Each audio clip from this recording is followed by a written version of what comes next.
Олар аса танымал емес, бірақ нағыз еңбек иелері. Бірі көк туымызды көкке көтерген спортшы болса, бірі бала жанының бағбаны, ұстаз, адам жанының арашашысы, дәрігер. Жамбыл жерінің түлеуіне үлес қосып жүрген қарапайым жандарды сіз де біле жүріңіз.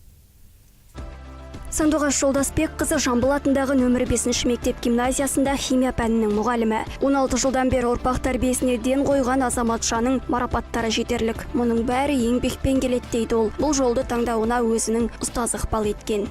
Қазір осы үкіметіміздің тарапынан да ұстаздарға өте көп қолдаулар көрсетіп жатыр. Айлық жалақымызды көтеріп жатыр. Қағазбастылықтан айырып жатыр. Оның барлығы осы ұстаздарға оң әсерін беруде. Ұстаздарда бос уақыт көбейіп, жаңағы мұғалім мен оқушының арасында тығыз байланыс орнауда. Биіктерден көрінсе, сол ұстаздың алдына қойған мақсатының орындалғаны деп білем.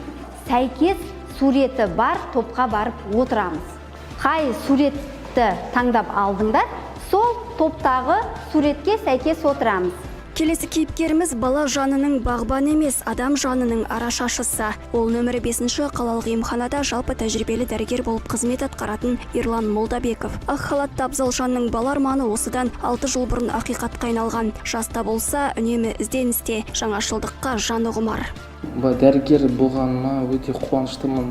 Дәрігер болу менің кішкентай кезімнен арманым еді. Осыған мен 7 жыл оқып, соған талпынып, әлі де арманымда бар, әлі де оқуымды жалғастырып, тағы да өз мамандығымды арттыра берсем деген ойым бар. Не реаниматолог, кардиолог, не болсам да арманым бар.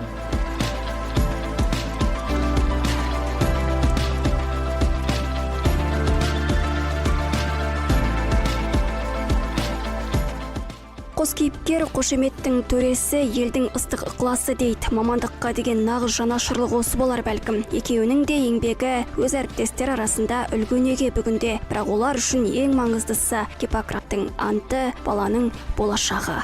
Фарида Сейілханқызы, Еламан Жораққұл, Мейірбек Сауранбай, Аймақ.